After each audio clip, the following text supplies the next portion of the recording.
Lena Carter never wanted to be a mother. At 27, she found herself trapped in a life she had never planned, raising a child she never truly bonded with. Ava had been born out of a brief and reckless relationship with a man who vanished the moment he learned Lena was pregnant. Alone, with no family to turn to, she had done what she could to survive, taking shifts at a rundown diner in a small Illinois town, scraping together just enough to keep a roof over their heads. To the outside world, she was just another struggling single mother. Co-workers saw her as tired but responsible. Neighbors occasionally heard her yelling, but they chalked it up to stress. No one knew how deep her resentment ran, or how suffocating motherhood had become for her. Ava, despite her mother's coldness, was a bright and affectionate child. She had big brown eyes that sparkled with curiosity, and a laugh that filled the silence of their small apartment. She clung to Lena, seeking love in a place where it did not exist. Every hug, every "I love you, Mommy," was met with indifference or, at best, forced tolerance. Lena saw Ava as the anchor that had weighed her down, preventing her from chasing the life she felt she deserved. As the years passed, the weight grew heavier. Bills piled up, debt collectors called, and the cost of raising a child on her limited income became unbearable.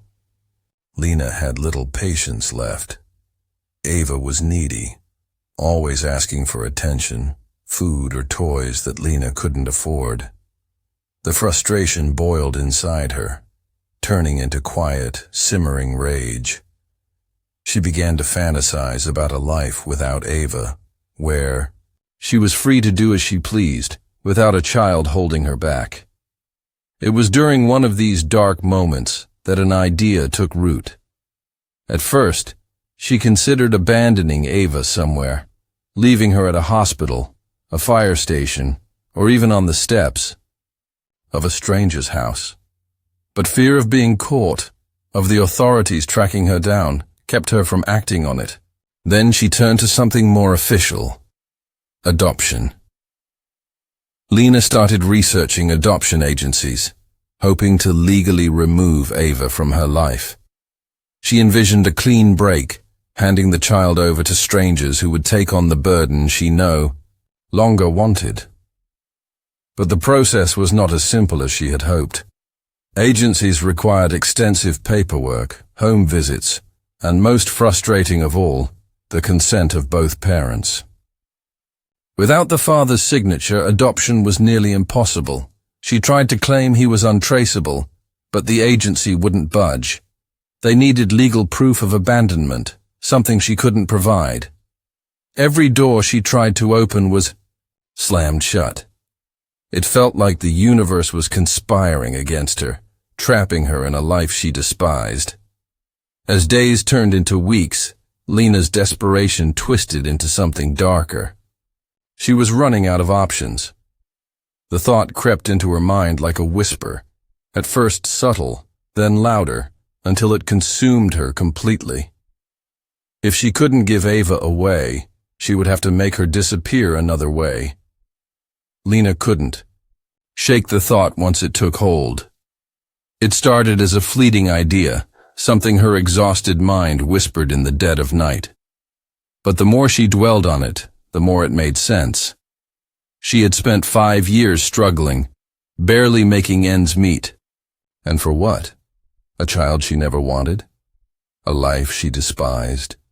She convinced herself that this wasn't just about her. It was about Ava, too. In her twisted logic, she believed that Ava would be better off gone than stuck in a miserable life with a mother who resented her. At first, she hesitated. It was one thing to think about it, another to act. But then the doubts started to fade, drowned out by the constant stress and frustration that had defined her life for years. She needed a plan, something foolproof. No body, no evidence, No loose ends. The more she thought about it, the clearer the path became. Lena spent hours searching. The internet, careful to delete her history afterward. She read about people who had disappeared without a trace, bodies that had never been found. She learned about decomposition, forensic techniques, and how authorities tracked missing persons. Burning, she realized, was the only real solution. Fire erased everything. If she did it right, there would be nothing left for the police to find. She took her time gathering what she needed: a metal barrel, large enough to fit a small body, a container of gasoline, bought from a gas station 2 towns over to avoid suspicion, a shovel, though she hoped she wouldn't need it. Each purchase was made separately, over weeks, ensuring no one would connect them. She kept everything hidden in the trunk of her car, waiting for the right moment. The days leading up to it felt surreal. She went through the motions of daily life, work, errands, coming home to Ava, but everything felt distant, like watching someone else's life unfold. Ava, blissfully unaware, continued to love a mother who had already decided to end her life. Then, on a cold October night, Lena made her move. She told Ava they were going on a little adventure, a secret trip just for the 2 of them. The child, thrilled by the idea, eagerly climbed into the back seat, unaware of what awaited her. Lena drove. For miles, leaving the familiar streets behind and heading toward a secluded area near an old abandoned riverbed. No houses, no security cameras, no chance of anyone stumbling upon them. The silence inside the car was heavy, the only sound the soft hum of the engine. Ava kicked her feet happily, swinging them back and forth, her tiny hands clutching a stuffed bunny she had brought along. Lena gripped the steering wheel tighter. This was it. There was no turning back now. In a few hours, Ava Carter would no longer exist, and Lena would finally be free. Lena returned home alone that night, her hands shaking as she locked the front door behind her. The stench of gasoline and smoke clung to her clothes, making her stomach churn. She stripped them off and shoved them into a trash bag, tying it tightly before tossing it in the dumpster outside. The apartment felt eerily quiet, emptier than ever before. Ava's toys were still scattered across the floor, her small pink shoes neatly lined up by the door. It was as if she had just stepped out for a moment and would come running back inside at any second, but she wouldn't. Lena stared at the mess, a hollow feeling settling in her chest. She had done it. It was over. There was no undoing it now. She needed to act normal, to follow through with the plan. She had rehearsed this part in her head so many times. What to say, how to react, how to sell the lie. Taking a deep breath, she picked up her phone and dialed 911. When the dispatcher answered, Lena forced panic into her voice. She sobbed, telling them that she had just woken up and found Ava missing. She described how she had tucked her in the night before, how the window had been left slightly open, how she feared someone had taken her. She let the hysteria build, her voice cracking, her breaths uneven. It had to sound real. Within minutes, police arrived at her apartment. The small complex buzzed with activity as officers searched the unit, questioning her about Ava's last known whereabouts.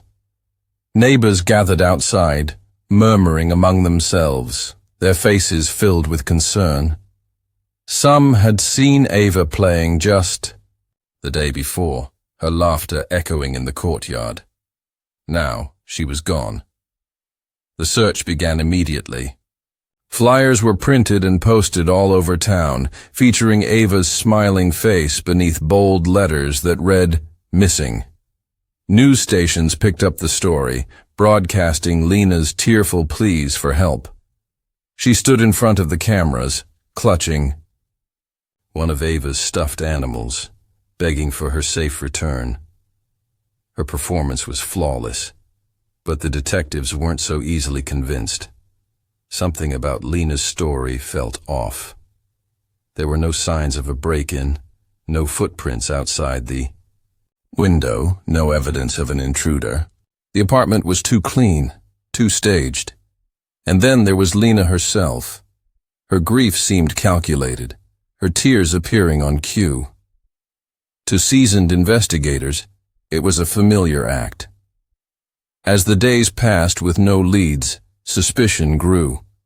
Officers combed through Lena's past, her financial struggles, her internet history. They spoke to co-workers who recalled her complaining about how hard motherhood was, how she had once joked about wishing she could just get rid of Ava. They tracked down security footage from a neighbor's camera, catching a glimpse of Lena's car leaving in the middle of the night with Ava inside. Hours later, it returned, empty. The walls were closing in. Lena had covered her tracks, but not well enough. It was only a matter of time before the truth surfaced. Lena sat on her couch, staring blankly at the news broadcast. Ava's face filled the screen, her bright smile, now haunting. The words, "Missing 5-year-old girl vanishes without a trace," flashed beneath the image. Reporters stood outside her apartment, recapping every detail of the case, analyzing her every move. She had wanted attention on Ava's disappearance, had needed it to sell her story, but now the weight of it pressed down on her. The police weren't looking for a random kidnapper anymore. They were looking at her. The first real crack in her story came when detectives reviewed her phone records. In the days leading up to Ava's disappearance, Lena had searched for disturbing things: how to make a body disappear, how long it takes for remains to burn, and even details about forensic investigations. Investigators knew this wasn't the behavior of a grieving mother. It was the behavior of someone who had planned something terrible. Then came the biggest breakthrough. Surveillance footage from a nearby residence showed Lena's car leaving the apartment complex with Ava in the back seat late at night. Just hours later, that same car returned. Ava was nowhere to be seen. There was no sign of a struggle, no evidence of a break-in at the apartment. If Ava had been taken, why was there no forced entry? No signs of an intruder? It was becoming painfully clear that the only person who knew exactly where Ava was Lena. They brought her in for questioning again, this time pressing harder. Detectives pointed out the inconsistencies in her story, the contradictions in her timeline, the digital trail she had failed to erase. They asked her to explain why she had bought a metal barrel and gasoline just weeks before Ava vanished. They wanted to know why she hadn't reported her daughter missing until hours after the footage showed her leaving with her in the car. Lena tried to hold her ground, but the panic inside her was rising. She had practiced her emotions in the mirror, rehearsed every word she would say if the police ever looked too closely. But now, sitting in a cramped interrogation room, she could feel their eyes on her, watching every twitch, every hesitation. She was losing control. Then came the final blow. Investigators had searched an abandoned area near the riverbed, following a tip about a foul smell reported by hikers. What they found was undeniable: a rusted metal barrel, its interior coated in a dark, charred substance. Alongside it, scattered in the dirt, were small bone fragments. A forensic team was already working to identify them, but the detectives didn't need confirmation. They already knew who those remains belonged to. Lena's mask finally cracked. The pressure was too much. With her options running out, she broke down and confessed. She detailed everything: the planning, the fire, the desperate attempts to cover her tracks. She thought she had erased Ava completely. She thought she had gotten away with it. But no fire, no lie, no performance could ever truly erase the truth. Lena. Carter was arrested the same night her confession spilled out in that cold interrogation room. The officers didn't hesitate. There was no need. The evidence had already painted the truth long before she admitted it. As they placed the cold, steel handcuffs around her wrists, she barely reacted. Her body felt numb, her mind detached from the reality unfolding around her. She had spent so much time convincing herself she would never get caught. Yet here she was, being led out of the station like every other criminal who thought they were smarter than the law. News of her arrest spread like wildfire. The once sympathetic mother, who had pleaded tearfully for her daughter's return, was now exposed as a monster. Headlines branded her as heartless, reporters dissected every detail of her crime, and former friends and co-workers spoke out in disbelief. Some had suspected she was cold, but none had imagined she was capable of something so horrific. Prosecutors wasted no time building their case. The confession alone was damning, but they had so much more. The internet searches, the surveillance footage, the financial struggles, the testimonies from neighbors and co-workers, all of it painted the picture of a mother who saw her own child as nothing more than an obstacle. The final, irrefutable piece was the forensic analysis of the burned remains. DNA confirmed what everyone already knew. Ava Carter was never missing. She had never been taken. She had been discarded like garbage by the one person who was supposed to protect her. In court, Lena showed little emotion. She sat still as the prosecution laid out every horrific detail of her crime. The jury listened in stunned silence as they heard how she had taken her daughter to that isolated spot, how she had poured gasoline over her small body, how she had struck the match and watched as the flames consumed what was left of Ava. The judge's expression remained neutral, but there was an undeniable heaviness in the air, a quiet disgust that everyone in the room felt. When the verdict came, there was no shock, only grim satisfaction. Guilty, on all counts. First-degree murder, evidence tampering, child endangerment. The sentence was swift and unforgiving, life in prison, no possibility of parole. Lena Carter would never walk free again. As she was escorted out of the courtroom, past rows of silent, tearful spectators, she kept her gaze forward. There was no one left to look for, no one left to plead her case. She had spent so long believing that getting rid of Ava would set her free. But now she understood the truth. She would never be free again. Ava's name lived on, not just in the news but in the hearts of those who had loved her. Her bright smile, her innocent laughter, these were the things that people remembered. And Lena? She became nothing more than a cautionary tale. A name whispered in disgust. A mother who had destroyed the very thing she should have cherished most.